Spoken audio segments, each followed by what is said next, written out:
Hello friends, मैं धर्मेंद्र अपने YouTube channel amazing पाठशाला में आप लोगों का पुनः स्वागत करता हूं। दोस्तों, आज के वीडियो लेक्चर में हम लोग अध्ययन करेंगे कक्षा 12 के इंग्लिश के प्रोज सेक्शन के अंतर्गत दोस्तों इसके दूसरे चैप्टर अर्थात लॉस्ट स्प्रिंग का।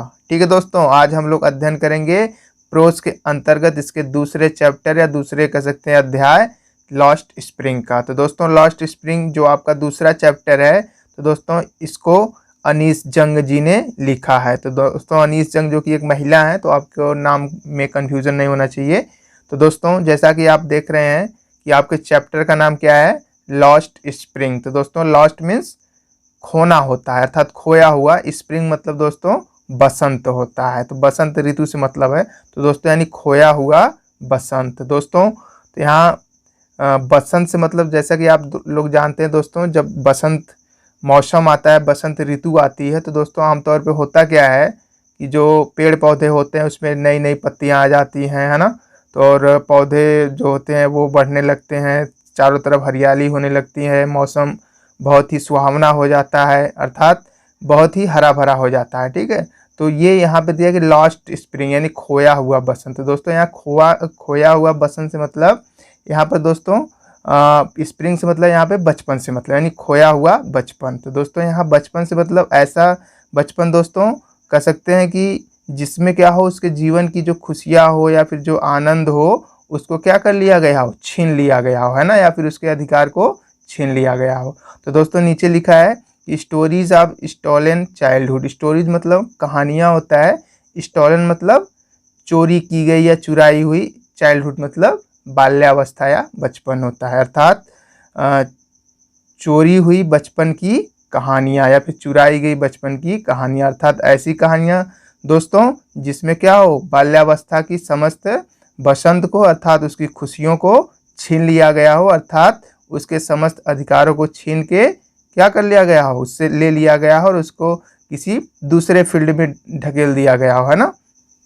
दोस्तों जो आप लोगों का ये दूसरा चैप्टर लॉस्ट स्प्रिंग है, तो दोस्तों इसमें कह सकते हैं एक कहानी एक ऐसे लड़के की है जिसका परिवार दोस्तों 1971 में भारत चला आया था। अर्थात दोस्तों जब भारत और पाकिस्तान के बीच युद्ध हुआ था, तो उसमें दोस्तों क्या था, बांग्लादेश से कुछ लोग भारत में आ गए थे और वहीं पर आके छोटे मोटे काम धाम करके या मेहनत मजूरी करके या फिर कह सकते हैं कूड़े वगैरह बीन के अपने जीवन यापन को चलाते थे या फिर जीविका को कमाते थे। ठीक है दोस्तों, उसी तरह इसमें एक लड़का है जिसका नाम साहेब है। दोस्तों वो बहुत ही छोटा है, उसको कह सकते हैं बचपन में जो कि स्टार्टिंग में उसको एक कह सकते हैं पढ़ने का अवसर मिलना चाहिए, खेलने कूदने का अवसर मिलना चाहिए था, लेकिन दोस्तों उसके साथ ऐसा नहीं होता है। वो दोस्तों शुरू से ही कह सकते हो बाल्यावस्था से ही वो अपने परिवार के साथ कह सकते हो कि अपनी रोजी रोटी कमाने में लग जाता है, अर्थात वह कूड़े बीनने के कार्य में लग जाता है। तो दोस्तों उसी की कहानी इसमें दी गई है। ठीक है दोस्तों, तो आइए दोस्तों यहाँ से शुरू करते हैं। अबाउट दी लेसन, अबाउट मतलब दोस्तों बारे में, द लेसन मतलब पाठ यानी पाठ के बारे में। अर्थात दोस्तों इसमें आप ये सीखेंगे कि इस पाठ का एक्चुअल विषय क्या है, अर्थात किसके बारे में वर्णन किया गया है। The story the last spring describe the pitiable condition of poor children. तो दोस्तों द स्टोरी मतलब कहानी होता है, लास्ट स्प्रिंग मतलब खोया हुआ बसंत अर्थात बचपन की छीनी हुई खुशियाँ कह सकते हैं। डिस्क्राइब मतलब वर्णन करती है, व्याख्या करती है, बताती है। पीटिएबल कंडीशन, पीटिएबल मतलब दोस्तों दयनीय, दुखद, है ना, बुरी भी कह सकते हैं। कंडीशन मतलब दशा। आप पुअर चिल्ड्रेन मतलब गरीब बच्चों की या निर्धन बच्चों की, है ना। तो the last spring describe the pitiable condition of poor children यानी कहानी अर्थात जो खोई हुई या लास्ट स्प्रिंग नामक कहानी है वह गरीब बच्चों के या निर्धन बच्चों की दयनीय दशा का वर्णन करती है अर्थात उनके बारे में बताती है। Who have been forced to miss the joy of childhood, who मतलब जो या जिनसे, हैव बीन फोर्स मतलब दोस्तों दबाव डालकर या जबरदस्ती, टू मिस मतलब वंचित कर दिया गया हो, छीन लिया गया हो, है ना। जॉय मीन्स आनंद को, ऑफ चाइल्डहुड जिनसे क्या जबरदस्ती या फिर कह सकते हो कि बाध्य करके बचपन की खुशियों को छीन लिया गया हो। तो इसको यहाँ से देखेंगे कि लॉस्ट स्प्रिंग नामक कहानी गरीब बच्चों की दयनीय दशा का वर्णन करती है जिनसे बचपन की खुशियों को जबरदस्ती छीन लिया गया हो, है ना। आगे देखिए अब किसके कारण छीना गया आगे दिया है। तो ड्यू टू मतलब के कारण, सोशियो इकोनॉमिक मतलब सामाजिक आर्थिक, कंडीशन मतलब दशा स्थिति होता है, दैट मतलब जो, प्रिवेल्स मतलब दोस्तों प्रचलित हैं, चल रही हैं, इन दिस मतलब इस, मैन मेड मतलब मनुष्य के द्वारा निर्मित या मनुष्य के द्वारा बनाई गई, वर्ल्ड मतलब संसार होता है।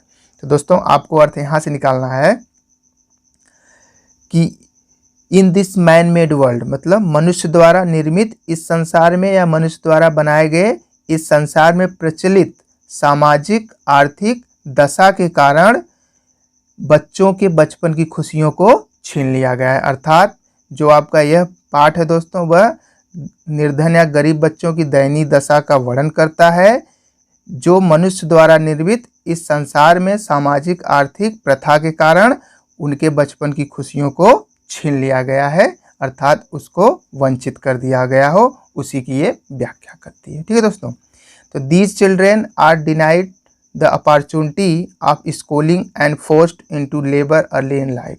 तो दीज चिल्ड्रेन मतलब ये सभी बच्चे, है ना, ये सभी बच्चे मतलब कौन से बच्चे, जिनसे मतलब उनकी खुशियों को छीन लिया गया हो, है ना। आर डिनाइड, डिनाइड मतलब दोस्तों वैसे मना करना होता है, मना करने से मतलब वंचित कर दिया गया हो। द अपॉर्चुनिटी मतलब अवसर या मौका होता है। ऑफ स्कूलिंग मतलब कह सकते हैं कि शिक्षा यानी विद्यालयी शिक्षा को, है ना, पढ़ने लिखने को। फोर्स मतलब बाध्य कर दिया गया।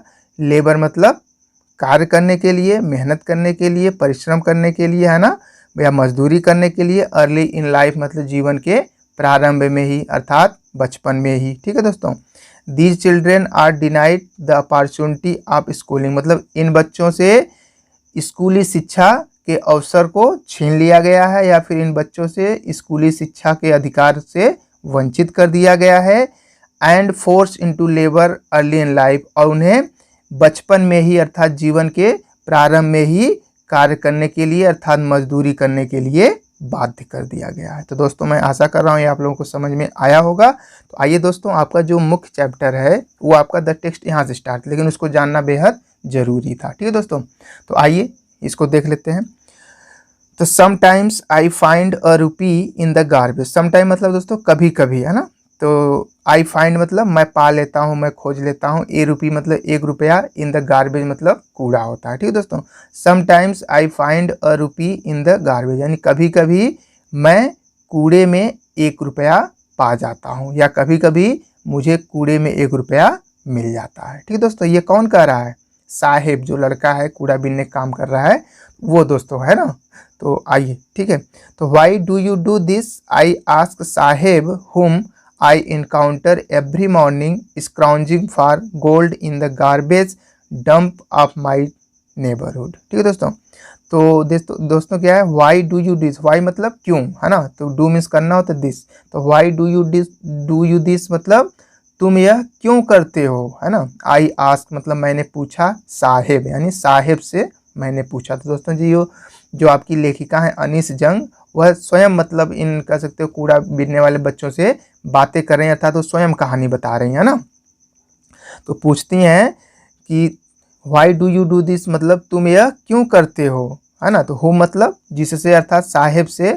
आई इनकाउंटर, इनकाउंटर मतलब दोस्तों वैसे तो मुठभेड़ होना, किसी को मार देना होता है, लेकिन यहाँ पे आप मुठभेड़ या इनकाउंटर से मतलब यहाँ पे दोस्तों एकाएक मिल जाना, है ना, आमना सामना हो जाना।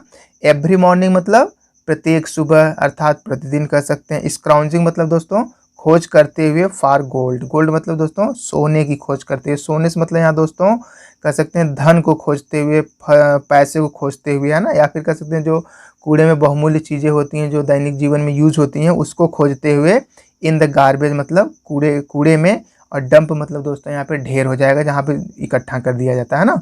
ऑफ माई नेबरहुड मतलब मेरे पड़ोस के या फिर मेरे आसपास के। ठीक है, तो अनीस जंग कह रही हैं कि आई आस्क साहेब हुम, तो मैंने साहेब से पूछा कि why do you do this, तुम यह क्यों करते हो। हुम मतलब जिससे अर्थात साहेब से। आई इनकाउंटर जिससे मैं साहेब से प्रतिदिन या प्रत्येक सुबह अपने आसपास के अपने पड़ोस के कूड़ों के ढेर में धन को खोजते हुए मिल जाती हूँ। ठीक है दोस्तों, आइए इसको पुनः देख लेते हैं कि आई आस्क साहेब मतलब मैंने साहेब से पूछा कि why do you do this मतलब तुम यह क्यों करते हो, अर्थात कूड़े बीनने का काम क्यों करते हो। तो ये करेंगे हु मतलब जिससे अर्थात साहेब से, है ना। आई एनकाउंटर एवरी मॉर्निंग मतलब मैं उससे अर्थात साहेब से प्रत्येक सुबह अर्थात प्रतिदिन अपने आसपास के या फिर अपने पड़ोस के कूड़ों के ढेर में सोने को खोजते हुए अर्थात धन को खोजते हुए मैं मिल जाती हूँ या फिर उससे मेरा आमना सामना हो जाता है। ठीक है। Saheb left his home long ago, है ना। तो लेफ्ट मतलब यहाँ दोस्तों छोड़ दिया, हिज होम मतलब अपने घर को, और लॉन्ग एगो मतलब बहुत पहले। तो Saheb left his home long ago, यानी साहेब ने अपने घर को बहुत पहले ही छोड़ दिया था, अर्थात वो छोटा रहा होगा या उसे नहीं मालूम रहा होगा तभी वो घर को छोड़ दिया था। क्यों? ठीक है दोस्तों। Set amidst the green field of Dhaka his home is not even a distant memory. तो सेट मतलब दोस्तों यहाँ पर स्थित था, उसके घर की बात हो रही है। तो सेट मतलब स्थित था, अमिड्स मतलब के बीच होता है ना, के मध्य होता है। द ग्रीन फील्ड मतलब हरे भरे मैदानों के बीच। आप ढाका, तो दोस्तों ये वही स्थान है जहाँ से ये साहेब आया था। दोस्तों ढाका आप लोग जानते होंगे ये बांग्लादेश की राजधानी है। ठीक है। तो बांग्लादेश भारत के पूर्वी भाग में पड़ता है ना। तो ये साहेब वहीं से आया था, अर्थात ढाका से आया था, है ना। तो हिज होम मतलब उसका घर, इज नॉट इवन मतलब यहाँ तक कि, ए डिस्टेंट मतलब दूर दूर तक होता है ना, मेमोरी मतलब यादें या फिर स्मृतियाँ, है ना। तो set amidst the green field of Dhaka, यानी उसका घर अर्थात जो साहेब का घर था वह ढाका के हरे भरे मैदानों में स्थित था, हरे भरे कह सकते हैं कि खेतों में स्थित था। Is not even a distant memory, उसे अपने खेत उसे अपने कह सकते हैं कि घर का दूर दूर तक कोई स्मृति नहीं थी, अर्थात उसे अपने घर का दूर दूर तक कोई याद नहीं थी, है ना। आइए इसको पुनः देख लेते हैं। Set amidst the green field of Dhaka his home, यानी उसका अर्थात साहेब का घर ढाका के हरे भरे मैदानों में स्थित था। Is not even a distant memory, उसे अर्थात साहेब को अपने घर की दूर दूर तक यादें नहीं थी, अर्थात दूर दूर तक उसे अपना घर याद नहीं था, अर्थात दोस्तों वो अपने घर को पूरी तरह से भूल चुका था। ठीक है। There were many storm that swept away their fields and homes his mother tells him, है ना। तो देयर मतलब वहाँ, अर्थात ढाका की बात हो रही है ना। मेनी स्टॉर्म मतलब कई तूफान आते थे, अर्थात बड़े बड़े तूफान आते थे, है ना। दैट मतलब जो, स्वेप्ट मतलब दोस्तों यहाँ पे बहाने से मतलब बहा ले जाते थे, स्वेप्ट में मतलब दूर बहा के लेके चले जाते थे। दियर फील्ड मतलब उनके खेतों को, एंड होम्स और उनके घरों को, हिज मदर मतलब उसकी माँ या उसकी माता जी, टेल्स हिम मतलब उससे बताती थी, यानी उसकी माँ अर्थात साहेब की माँ साहेब से बताती थी कि there were many storm that swept away, वहाँ अर्थात ढाका में बड़े बड़े तूफान आते थे बड़े बड़े कह सकते हैं कि तूफान आते थे, आंधियाँ आती थी या सैलाब आते थे। That swept our their field and home, जो उसके घरों और खेतों को बहा ले जाते थे। ठीक है दोस्तों, एक बार आइए इसको पुनः देख लेते हैं। तो there were many storm that way मतलब उस स्थान पर ढाका में बड़े बड़े तूफान आते थे। That swept away their field, जो उनके खेतों और घरों को बहा ले जाते थे। तो दोस्तों ये कौन बात कर रहा है? उसकी माँ था, जो साहेब की माँ थी वह साहेब को बता रही है ना, तभी तो उसको मालूम है। तो that is why they left looking for gold in the big city where he now lives. That is why मतलब यही कारण है या यही वजह है कि दे मतलब वे लोग, अर्थात साहेब प्लस उसका जो परिवार रहा होगा, उसके पेरेंट्स रहे होंगे। लेफ्ट मतलब छोड़ दिया, यही कारण है कि उन्होंने छोड़ दिया, अर्थात ढाका को छोड़ के कहाँ आ गए? इंडिया आ गए। ठीक है दोस्तों। और किस लिए आए? Looking for gold. लुकिंग मतलब दोस्तों यहाँ पे खोज में, तलाश में, है ना। गोल्ड मतलब सोने की तलाश में। सोने की तलाश में मतलब दोस्तों कह सकते हो कि धन की तलाश में, कमाने की तलाश में, या फिर अपनी रोजी रोटी चलाने की तलाश में आ जाते हैं ना। कहाँ? इन द बिग सिटी मतलब बड़े बड़े शहरों में आ जाते हैं। वेयर मतलब जहाँ, ही नाउ लिव्स, नाउ मतलब होता है लिव्स, जहाँ वह अब रहता है, यानी कौन रहता है? साहेब रहता है ना। तो दैट्स वाई दे लेफ्ट, इसी वजह से, इसी कारण से उन्होंने उसे अर्थात ढाका को छोड़ दिया, अर्थात बांग्लादेश को छोड़ दिया। Looking for gold in the big city, और बड़े शहरों में सोने की तलाश में, अर्थात अपनी रोजी रोटी की तलाश में वो लोग आ गए। वेयर ही नाउ लिव, जहाँ वह रहते हैं या फिर जहाँ वह रहता है, अर्थात कौन? साहेब रहता है। ठीक है। तो दोस्तों मैं आशा कर रहा हूँ आप लोग समझ में आ रहा होगा। तो आइए बढ़ते हैं आगे। तो दोस्तों ये तो क्वेश्चन अनिल जंग ने उनसे किया, तो अब साहब उसका जवाब दे रहा है। क्या दे रहा है? I have nothing else to do he mutters looking away. तो आई हैव नथिंग मतलब कुछ नहीं, एल्स मतलब अलावा होता है, अतिरिक्त होता है, टू डू मतलब करने को या करने के लिए, है ना। ही म्यूटर्स, म्यूटर्स मतलब दोस्तों क्या होता है, कह सकते हैं कि बुदबुदाना होता है। जब मुंह में लोग बोलते हैं, धीरे धीरे सामने वाला सुन नहीं पाता है, तो वही बुदबुदाना अर्थात मुंह में ही बोलता है। लुकिंग अवे, लुकिंग मतलब देखते हुए, अवे मीन्स दूर, यानी दूर देखते हुए मतलब उनसे निगाह बचाते हुए, अर्थात वो अनीस जंग को कह सकते हैं कि फेस टू फेस बात नहीं करता है, बगल में देखते हुए, जी चुराते हुए कहता है कि I have nothing else to do, मतलब मेरे पास इसके अलावा करने को कुछ नहीं है, अर्थात मैं इसके अलावा कुछ नहीं कर सकता। कौन कह रहा है दोस्तों, साहेब कह रहा है ना। गो to school I say glibly, realising immediately how hollow the advice must sound. Go to school मतलब दोस्तों, गो मतलब जाना होता, स्कूल मतलब विद्यालय, यानी विद्यालय जाया करो, अर्थात पढ़ने जाया करो, है ना। आई से ग्लीबली, ग्लीबली मतलब दोस्तों चतुराई से, चालाकी से, है ना। तो कह रही मैंने बड़ी चतुराई से कहा, है ना। रियलाइजिंग मतलब महसूस करते हुए, अनुभव करते हुए, इमीडिएटली मतलब तुरंत ही, एकाएक कह सकते हो। हाउ मतलब कितनी, हालो मतलब खोखली होता है, खोखली से मतलब दोस्तों जिसका मतलब कह सकते हैं ऐसा सलाह, ऐसा सुझाव जिसका कोई प्रभाव न पड़े, है ना, खोखली। द एडवाइस मतलब सलाह सुझाव होता है। मस्ट साउंड मतलब दोस्तों यहाँ साउंड से मतलब प्रभाव पड़ने से है। तो करेंगे आई से ग्लिबली रियलाइजिंग इमीडिएटली, मतलब मैंने बड़ी चतुराई से कहा, रियलाइजिंग और मैंने तुरंत यह महसूस किया कि यह मेरी सलाह उसे अर्थात साहब को कितनी खोखली लगी होगी। और कौन सी सलाह दोस्तों, गो टू स्कूल की मतलब विद्यालय जाया करो, अर्थात पढ़ने जाया करो। ठीक है दोस्तों, आइए आगे बढ़ते हैं। There is no school in my neighbourhood, when they build one I will go. ठीक है दोस्तों, there is no school, no school मतलब कोई विद्यालय नहीं है। इन माई नेबरहुड मतलब मेरे आसपास, अर्थात मेरे पड़ोस में, है ना। व्हेन मतलब जब, दे मतलब वे मतलब दोस्तों कोई व्यक्ति, है ना। बिल्ड मतलब बनाने से, मतलब निर्माण करने से, मतलब जब कोई बनाएगा, आई विल गो मतलब मैं जाऊंगा। ठीक है दोस्तों, तो जब दोस्तों की जो ये अनीस जंग है उसे साहब से कहती हैं कि गो टू स्कूल यानी पढ़ने जाया करो, है ना।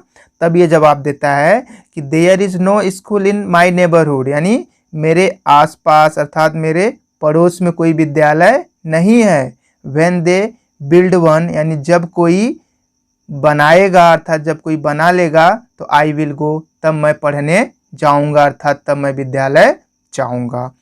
If I start a school will you come, I ask half joking. ठीक है दोस्तों, तो इफ मीन्स यदि होता है, आई स्टार्ट मतलब प्रारंभ करना, शुरू करना, है ना। आई आस्क मतलब मैं पूछती हूँ, हाफ जोकिंग, हाफ मतलब आधा होता है, जोकिंग मतलब मजाक करते हुए, आधा मजाक करने से मतलब दोस्तों थोड़ा मजाक करते हुए, है ना। तो तब अनीस जंग मजाक करते हुए कहते हैं कि आई आस्क हाफ, मतलब थोड़ा मजाक करते हुए पूछती हैं कि if I start a school will you come, यदि मैं एक विद्यालय शुरू करती हूँ तो विल यू कम क्या तुम आओगे। Yes he says smiling broadly. ठीक है दोस्तों, तब वो जवाब देता है, स्माइलिंग मतलब मुस्कुराते हुए, अर्थात हंसते हुए, ब्रॉडली मतलब खुलकर, अर्थात जोर जोर से कह सकते हो। तब वह अर्थात साहेब मुस्कुराते हुए या खुलकर मुस्कुराते हुए जवाब देता है, यस मतलब हाँ, अर्थात आप विद्यालय शुरू करेंगी तो मैं पढ़ने आऊँगा। ठीक है दोस्तों, a few days later I see him running up to me, है ना। तो ए फ्यू डेज लेटर मतलब कुछ दिनों के बाद, लेटर मतलब बाद होता है ना। ए फ्यू डेज लेटर यानी कुछ दिनों के बाद, आई सी हिम मतलब मैंने उसे देखा, अर्थात साहेब को देखा, रनिंग अप टू मी मतलब मेरे पास दौड़कर आते हुए। तो ए फ्यू डेज कहने की कुछ दिनों के बाद मैंने उसे अर्थात साहेब को अपने पास अर्थात मेरे पास दौड़ कर आते हुए देखा। तो दोस्तों आके वो क्या कहता है, इज़ योर स्कूल रेडी। तो दोस्तों रेडी मीन्स तैयार होता है, तो इज़ योर स्कूल रेडी। तो दोस्तों जब कोई सेंटेंस होता है उसके स्टार्टिंग कर सकते हैं कि हेल्पिंग वर्ब आता है, तो आपका जो अनुवाद होता है दोस्तों आमतौर पर क्या से होता है, आप लोग अच्छी तरह से जानते होंगे। तो इज़ योर स्कूल रेडी, क्या आपका विद्यालय तैयार है। ठीक है दोस्तों, वो दौड़ के आता है साहेब और उनसे पूछता है क्या आपका विद्यालय तैयार है, अर्थात आपने विद्यालय बना लिया। It takes longer to build a school, है ना। तो टेक लॉन्गर मतलब अधिक समय लगता है, टू बिल्ड मतलब बनाने में, स्कूल मतलब it takes longer to build a school, यानी विद्यालय या स्कूल बनाने में अधिक समय लगता है। आई से मतलब मैं कहती हूँ, embarrassed at having made a promise that was no meant. तो एम्बैरेस्ड मतलब दोस्तों ग्लानि या शर्मिंदगी या पछताते हुए, है ना। Eight having made a promise, made a promise मतलब वादा करने पर, वचन देने पर, है ना। दैट मतलब जो या जिसको, वाज नो मीन जिसका कोई मतलब नहीं था, अर्थात ऐसा वादा जिसका कोई मतलब नहीं था, अर्थात ऐसी बात या ऐसा वादा जिसको पूरा ही नहीं करनी चाहती थी, है ना। तो वही कह रही हैं कि आई से impressed eight having made a promise that was not meant, अर्थात ये कहती हैं कि ऐसा वादा जो वास्तव में मैं पूरा ही नहीं करना चाहती थी, तो ग्लानि से भरकर या शर्मिंदगी से महसूस करते हुए मैंने कहा, it takes longer to build a school, अर्थात विद्यालय को बनाने में अधिक समय लगता है। ठीक है दोस्तों। तो दोस्तों ये मतलब ऐसे ही मतलब उसको वचन दे दिया था कि मैं विद्यालय बनाऊंगी, तुम आओगे, तो वो हाँ कर देता है। और जब कुछ दिनों के बाद वो इनसे मिलता है तो पूछता है कि आपका विद्यालय तैयार हो। इनको मतलब इतना उम्मीद ही नहीं रही होगी कि ये मुझसे पूछ सकता है ना, तो इसी प्रकार इनको पछतावा हो रहा है। But promises like mine abound in every corner, but मतलब लेकिन, किंतु मेरे ही जैसे वायदे, अर्थात मेरे ही जैसे झूठे वायदे कर सकते हैं। ठीक है दोस्तों, मेरे ही जैसे वायदों की तरह या वचनों की तरह, अबाउंड इन एवरी कॉर्नर मतलब मेरे ही वायदों की तरह, उसका अर्थात साहेब का सूना संसार का प्रत्येक कोना भरा पड़ा था। अर्थात दोस्तों उसके साथ लोगों ने बहुत सारे वायदे किए होंगे कि मैं तुम्हारे लिए ये कर दूंगा, वो कर दूंगा, लेकिन दोस्तों ऐसा कुछ नहीं था, उससे सिर्फ लोग वायदे करते थे। तो इसी प्रकार बहुत सारे वायदे उसका कह सकते जो पूरी दुनिया था, पूरा जीवन था, उस पर वो भरा पड़ा था, अर्थात उससे बहुत से लोगों ने उससे ऐसे वायदे किए थे। ठीक है दोस्तों। तो but promises like mine abound in every corner of his bleak world. ठीक है दोस्तों, किंतु मेरे जैसे वायदे की तरह उसके पीछे संसार का हर एक कोना भरा पड़ा था। ठीक है, आइए आगे बढ़ते हैं। After months of नोविंग him I ask him his name. तो आफ्टर मतलब बाद में होता है, मंथ्स ऑफ नोविंग, मंथ्स मतलब महीनों की, है ना, नोविंग मतलब जान पहचान या जानकर हिम। आफ्टर मंथ्स ऑफ नोविंग, उसे कई महीनों के जानने के बाद या कई महीनों की जान पहचान के बाद, I ask his him his name, मैं उससे उसका नाम पूछती हूँ। ठीक है, तो ये अनिस जंग कहती हैं कि आफ्टर मंथ्स ऑफ नोविंग हिम, यानी कई महीनों से जानने के कारण या कई महीने से जान पहचान के कारण, I ask him his name, मैं उससे अर्थात साहेब से नाम पूछती हूँ। तो क्या जवाब देता है, साहेब ए आलम ही अनाउंसेस। अनाउंसेस मतलब दोस्तों घोषणा करता, अर्थात वह बताता है कि साहेब ए आलम, यानी वह अपना नाम साहेब ए आलम बताता है। ठीक है दोस्तों, साहेब आलम। तो he does not know what it means, तो ही मतलब वह, अर्थात कौन, साहेब, है ना। डज नॉट नो मतलब नहीं जानता था, व्हाट मतलब जो कुछ, इट मीन्स इसका मतलब होता है, अर्थात जो साहेब था वह अपने नाम का मतलब नहीं जानता था, अर्थात साहेब आलम का क्या मतलब होता है वह अपने नाम का मतलब नहीं जानता था। If he new it's meaning Lord of universe he would have hard time believing it. तो इफ मतलब यदि होता, ही न्यू मतलब जानता या जान गया होता, इट्स मीनिंग यदि वह इसका अर्थात अपने नाम का मतलब जानता, तो क्या, लॉर्ड ऑफ यूनिवर्स, लॉर्ड मतलब दोस्तों स्वामी या मालिक होता है, ऑफ यूनिवर्स मतलब ब्रह्मांड का स्वामी या संसार का मालिक, है ना। तो he would have a hard time, hard time मतलब दोस्तों बहुत कठिन समय होता, बहुत कठिन होता, बिलीविंग इट मतलब इस पर विश्वास करना। तो वही कह रहे हैं कि if he new it's meaning, यदि वह अपने नाम का मतलब जानता कि उसके नाम का मतलब संसार का मालिक या ब्रह्मांड का स्वामी होता है, तो he would have a hard time believing, तब उसे इस पर विश्वास करना बहुत कठिन हो जाता, अर्थात वह उस पर विश्वास नहीं कर पाता। क्योंकि दोस्तों अब सोच लिए उसके नाम का मतलब ब्रह्मांड का स्वामी है, लेकिन वो देख रहे हैं उसकी स्थिति क्या है, कूड़ा बिन रहा है। तो ऐसी दोस्तों है, तो नाम से नहीं बल्कि व्यक्ति को उसके काम और कर्म से पहचाना जाता है। ठीक है, तो unaware of what it's name represent he roams the streets with his friends and army of barefoot boys who appear like the morning birds and disappear at noon. तो अनअवेयर मतलब दोस्तों अनजान होता है, अनभिज्ञ होता है, of what is name represent, represent मतलब दोस्तों प्रतिनिधित्व करना, प्रतिनिधित्व करने से मतलब उसका जो अर्थ है, जो तात्पर्य है ना। तो unaware of what his name, यानी अपने कह सकते हैं नाम के अर्थ से अनभिज्ञ होकर या अनजान होकर, ही रोम्स, रोम्स मतलब दोस्तों घूमता रहता है, भटकता रहता है, द स्ट्रीट मतलब गलियों में, विथ हिज फ्रेंड्स मतलब अपने मित्रों के साथ। तो unaware of what his name present, यानी अपने नाम के अर्थ से अनभिज्ञ होकर, अनजान होकर, ही मतलब वह अर्थात साहेब गलियों में अपने मित्रों के साथ घूमता रहता है, भटकता रहता है ना। An army of barefoot boys, तो दोस्तों आर्मी मतलब सेना होता है, फौज होता है। आप बेयरफुट बॉयज मतलब कह सकते हैं नंगे पैर चलने वाले जो लड़के थे, क्योंकि भाई उनके पास तो, क्योंकि गरीब थे, निर्धन थे, स्लीपर वगैरह था ही नहीं। तो an army of barefoot boys यानी नंगे पांव लड़कों की एक ऐसी फौज थी, हु मतलब जो, अपीयर मतलब दिखाई देते थे, लाइक मतलब की तरह, द मॉर्निंग बर्ड्स मतलब सुबह की चिड़ियों की तरह दिखाई देते थे, है ना। And disappear at noon, disappear मतलब गायब हो जाते थे, अदृश्य हो जाते थे। एट नून मतलब दोपहर के समय, ठीक है। तो आइए इसको पुनः देख लेते हैं।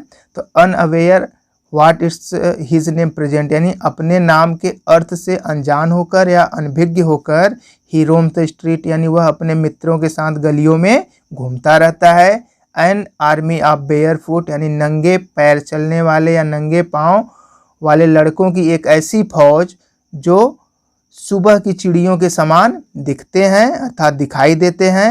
एंड डिसअपीयर एट नून और दोपहर के समय गायब हो जाते हैं। तो दोस्तों ये जो बच्चे थे इनकी तुलना सुबह की चिड़ियों की से किया गया, क्योंकि दोस्तों आमतौर पे देखते होंगे सुबह होते ही चिड़ियों का चहचहाना, है ना, इधर उधर उड़ना, अपने भोजन की तलाश करती हैं। उसके बाद दोपहर जैसे जैसे होता है वो अपने स्थानों पर अर्थात अपने घोंसलों में चली जाती है। उसी प्रकार ये बच्चों का भी हाल है। तो ये सुबह निकलते हैं, कूड़ा बीनते हैं और उसके बाद धूप होते होते ये लोग चले जाते हैं, ठीक है।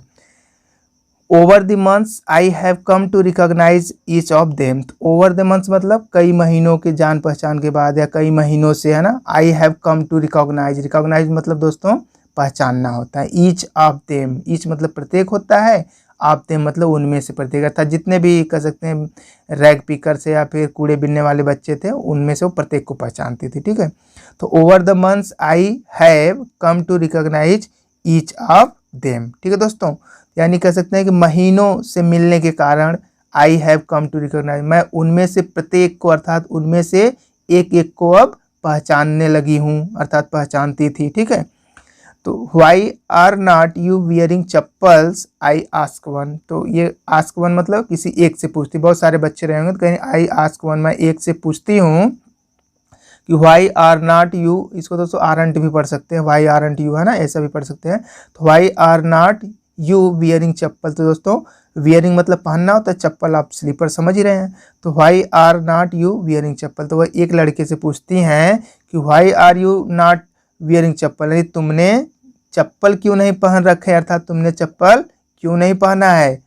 तब दोस्तों क्या जवाब मिलता है कि my mother did not bring them down from the self, he answer simply, है ना। आंसर मतलब जवाब देता है, सिंपली मतलब बड़ी सहजता के साथ बड़े आराम से जवाब देता है। क्या my mother did not bring मतलब माई मदर मतलब मेरी माता जी, डिड नॉट ब्रिंग, ब्रिंग मतलब दोस्तों लाने से मतलब है, लाने से मतलब यहाँ पे उतारने से मतलब है, देम मतलब उनको अर्थात चप्पलों को, डाउन मतलब नीचे होता है, फ्रॉम दी सेल्फ, सेल्फ मतलब दोस्तों यहाँ पे जिसे ताक होता है ना, ताक या टांड आप समझते हैं, घर में जहाँ पे सामान ऊपर रखा जाता है, जैसे अलमारी भी होता है ना, तो उसमें खाने कटे होते हैं, जैसे अलमारी है तो उसमें होते हैं कई पार्ट में, तो उसको भी सेल्फ बोला जाता है। तो वो लड़का जवाब देता है बड़े कहते साधारण ढंग से कि my mother did not bring them down from the self, यानी मेरी माँ उनको अर्थात चप्पलों को ताक से या फिर टांड से नीचे नहीं उतारती हैं, है ना, ठीक है। आइए आगे बढ़ते हैं। Even if she did he will throw them off as another who is wearing shoes that do not match. तो इवन इफ मतलब दोस्तों यद्यपि या हालांकि, सी मतलब दोस्तों यहाँ पे मदर के लिए यूज हुआ है, उस लड़के की माँ के लिए। डिड ही विल, ही मतलब अर्थात साहेब के लिए ना, थ्रो देम आप उसको फेंक देगा। एड्स अनदर, एड मतलब दोस्तों यहाँ जोड़ना होता है, जोड़ने से मतलब एक दूसरा लड़का कहता है ना, तो वो उससे पूछी थी एक लड़के से कि तुम चप्पल क्यों नहीं पहनते, तो जवाब देता था कि मेरी माँ ताक से नीचे नहीं उतारती थी। तो दोस्तों उसके बाद क्या हुआ कि एक दूसरा लड़का जवाब देता है अर्थात दूसरा लड़का कहने लगता है। एड्स अनदर मतलब दूसरा लड़का कहता है, हु मतलब जो, इज वियरिंग मतलब पहना हुआ था, शूज मतलब जूतों को, दैट मतलब जो, डू नॉट मैच जो एक जैसे नहीं थे अर्थात बेमेल थे, कोई छोटा रहा कोई बड़ा, कोई वाइट रहा होगा तो कोई ब्लैक, है ना, तो बच्चे जो मिलता है वो पहन लेते हैं, तो वही है। तो ads another who is wearing shoes मतलब, तो दोस्तों दूसरा जिसने बेमेल जूते को पहना था उसने जवाब दिया कि even if she did he will throw them, यदि वह अर्थात यदि उसकी माँ उसे नीचे उतारती है या उतारेंगी तो ही विल थ्रो देम आप, वह उनको फेंक देगा अर्थात पहनेगा नहीं। ठीक है दोस्तों।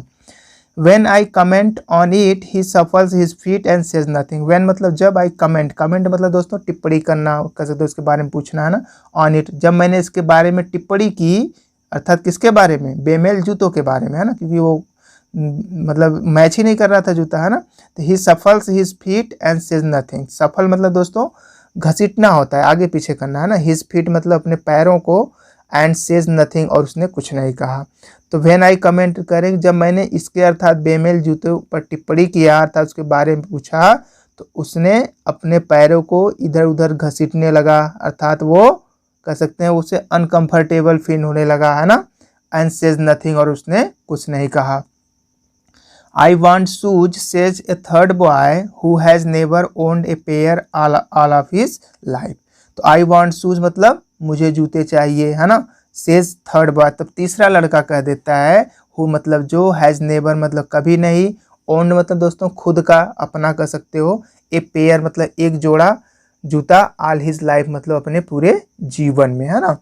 तो says third boy who has never मतलब तीसरा लड़का कहता है जो या जिसके कह सकते पूरे जीवन भर अपना खुद का एक जोड़ी जूता नहीं था, वह कहता है आई वांट शूज मतलब मुझे जूते चाहिए। Travelling across the country I have seen children walking barefoot in CTs on village road. तो ट्रेवलिंग मतलब दोस्तों यात्रा करना है ना, घूमना फिरना। अक्रॉस मतलब पूरे, कंट्री मतलब देश, यानी पूरे देश में घूमने के कारण या फिर कह सकते हैं कि देश भर में घूमते हुए। आई हैव सीन मतलब मैंने देखा है, चिल्ड्रन मतलब बच्चों को, वॉकिंग बेयर फुट मतलब नंगे पाँव घूमते हुए टहलते हुए, इन सिटीज़ मतलब शहरों में, ऑन द विलेज रोड मतलब गांव की सड़कों पर। तो travelling across the country I have seen, तो ये कह रहे हैं कि पूरे देश में यात्रा करते हुए या पूरे देश में घूमने के कारण, I have seen children walking मतलब मैंने बच्चों को शहरों और गांव की सड़कों पर नंगे पांव टहलते हुए या घूमते हुए देखा है। It is not lack of money but a tradition to stay bare foot is one explanation. तो आगे दोस्तों कह रहे हैं कि it is not lack, lack मतलब दोस्तों कमी होता है या अभाव होता है ना। ऑफ मनी मतलब पैसे के अभाव के कारण अर्थात पैसों की कमी के कारण यह नहीं होता है, अर्थात निर्धनता के कारण यह नहीं होता है, अर्थात लोग निर्धनता के कारण नंगे पाँव नहीं रहते हैं। बट मीन्स लेकिन, अ ट्रेडिशन, ट्रेडिशन मतलब दोस्तों परंपरा होता है, रीति रिवाज होता है ना। टू स्टे मतलब रहना, बेयर फुट मतलब नंगे पाँव। तो वही करें, it is not lack of money मतलब यह धन के कारण या धन के अभाव के कारण लोग नंगे पैर नहीं रहते हैं। But a tradition to stay bare foot बल्कि नंगे पाँव रहना एक परंपरा है अर्थात एक रीति रिवाज है। इज वन एक्सप्लेनेशन यह मतलब नंगे पाँव रहने की व्याख्या करने का एक तरीका है अर्थात उसको स्पष्ट करने का, उसको सही ठहराने का एक तरीका है कि आखिर वो नंगे पाँव क्यों है। ठीक है दोस्तों।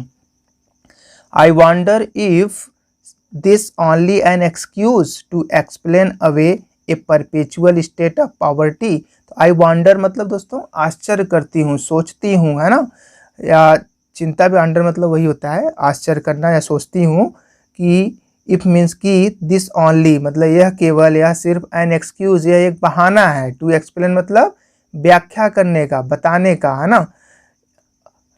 परपेचुअल मतलब दोस्तों कह सकते हैं सतत, लगातार है ना, अस्थाई। स्टेट मतलब दशा होता है।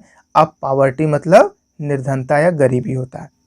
आई वॉन्डर इफ मतलब मैं यह विचार करती हूँ या फिर मैं यह सोचती हूँ कि क्या सतत बनी रहने वाली निर्धनता या सतत बनी रहने वाली गरीबी को व्याख्या करने का या बताने का सिर्फ एक बहाना नहीं है।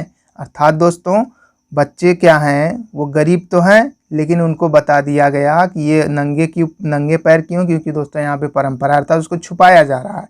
तो वही कह रहे हैं कि if I wonder if this only an excuse, मैं विचार करती हूँ, सोचती हूँ कि क्या सतत अर्थात हमेशा बनी रहने वाली निर्धनता या गरीबी को व्याख्या करने का सिर्फ बहाना नहीं अर्थात उसे छुपाने का एक बहाना नहीं है। I remember a story a man from Udupi once told me, है ना। तो ये आगे कहती हैं कि आई रिमेंबर मतलब मुझे याद आती है, अ स्टोरी मतलब एक कहानी, ए मैन मतलब एक व्यक्ति की, फ्रॉम उडुपी मतलब उडुपी के। दोस्तों उडुपी आपका कर्नाटक में पड़ता है ना, प्राचीन शहर है। तो वंस मतलब एक बार, टोल्ड मी मतलब मुझसे बताया था या मुझसे कहा था, ठीक है, या सुनाया था भी कह सकते हैं। तो आई remember a story a man from Udupi, है ना। तो मुझे एक कहानी याद आती है जब एक उडुपी के व्यक्ति ने मुझसे कहा था या मुझसे सुनाई थी, है ना। या भी इसे भी कह सकते हैं कि मुझे एक कहानी याद आती है जो उडुपी के एक व्यक्ति ने एक बार मुझसे सुनाई थी या मुझसे बताई थी, ठीक है। As a young boy he would go to school past and old temple where his father was a priest. तो as a young boy, as मतलब दोस्तों जैसे या रूप में होता है। तो एज ए यंग बॉय मतलब यंग मतलब छोटा, बॉय मीन्स लड़का। जब वह छोटा लड़का था, अर्थात कौन, जो उडुपी का व्यक्ति था जो इनको कहानियाँ सुनाया था ना। तो एज ए यंग बॉय जब वह एक छोटा बच्चा था या छोटा लड़का था, तो he would go to school, वह विद्यालय जाता था। Past and old temple, past मतलब दोस्तों गुजरना या पास से होकर जाना, है ना। ओल्ड टेम्पल मतलब पुराने मंदिर से होके गुजरता था या पुराने मंदिर से होके जाता था। वेयर मतलब जहाँ, अर्थात मंदिर में कह सकते हैं। His father was a priest, priest मतलब दोस्तों पुजारी या साधु होता है। तो as a young boy he would go, यानी जब वह छोटा व्यक्ति, सॉरी दोस्तों, एज ए यंग बॉय जब वह एक छोटा लड़का था तो वह अपने विद्यालय एक पुराने मंदिर से होकर जाता था। तो where his father was priest, जहाँ उसके पिताजी एक पुजारी थे, ठीक है। तो he would stop briefly at the temple and pray for a pair of shoes. तो ही वुड स्टॉप, स्टॉप मतलब रुक जाता था, ठहर जाता था ना। ब्रीफली मतलब थोड़े समय के लिए, कुछ समय के लिए। एट द टेम्पल यानी वह कुछ समय मंदिर पर रुकता था। एंड प्रे फॉर मतलब प्रार्थना करता था। For a pair of shoes मतलब एक जोड़ी जूते के लिए। तो he would stop briefly at the temple, यानी वह, अर्थात जो उडुपी का व्यक्ति था, वह स्टॉप ब्रीफली यानी वह उस पुराने मंदिर पर कुछ समय के लिए रुकता था, अर्थात ठहर जाता था। And pray for a pair of shoes, और वह एक जोड़ी जूते के लिए प्रार्थना करता था। 30 years later I visited his town and the temple which was now drowned in an air of desolation। ठीक है दोस्तों, 30 years मतलब 30 वर्ष, लेटर मतलब बाद में, 30 वर्षों के बाद। आई विजिटेड, विजिटेड मतलब दोस्तों घूमने जाना, है ना, या मैं गई, है ना। तो आई विजिटेड मतलब मैं गई, हिज टाउन मतलब उसके शहर गई, अर्थात उडुपी गई, है ना। एंड द टेम्पल और उस मंदिर के भी पास गई। विच मतलब जो, वाज नाउ मतलब अब या इस समय, अर्थात वर्तमान समय में। ड्राउंड, ड्राउंड मतलब दोस्तों डूब गया था। इन एन एयर, एयर से मतलब यहाँ दोस्तों प्रभाव होगा, न कि हवा होगा, है ना, प्रभाव कह सकते हैं आप। डिजोलेशन मतलब दोस्तों यहाँ उजाड़ होता है या पतन होता है ना। तो करें 30 years later आई विजिटेड, मतलब 30 वर्षों के बाद मैं उसके शहर और मंदिर गई। Which was now drowned in air of dissolution, जो अर्थात जो मंदिर था, है ना, विच वाज जो अब वह उजाड़ के प्रभाव में डूबा हुआ था, अर्थात वह मंदिर काफ़ी पुरानी हो गई होगी। और दोस्तों साथ ही साथ वह कह सकते हैं काफ़ी टूट फूट गई होगी, है ना। तो वही डिजोलेशन से मतलब यहाँ पे है। In the backyard where lived the new priest there were red and white plastic chairs. तो इन द बैकयार्ड मतलब बैक मतलब पीछे की तरफ, यानी मंदिर के पीछे तरफ, है ना। वेयर मतलब जहाँ, लिव्ड मीन्स रहता था, न्यू प्रीस्ट, न्यू मतलब नया होता है, प्रीस्ट मतलब पुजारी, है ना। तो मंदिर के पीछे, है ना, तो वेयर लिव्ड न्यू मतलब मंदिर के पीछे जहाँ पुजारी रहता था। तो there were red and white plastic, तो वहीं पर क्या थी, रेड एंड वाइट यानी लाल और सफ़ेद प्लास्टिक चेयर्स मतलब प्लास्टिक की कुर्सियाँ। तो इन द बैकयार्ड यानी मंदिर के पीछे जहाँ नया पुजारी रहता था, तो देयर वर रेड वहीं पर लाल और सफ़ेद रंग की कुर्सियाँ थी, या फिर लाल और सफ़ेद रंग की प्लास्टिक की कुर्सियाँ थी, ठीक है।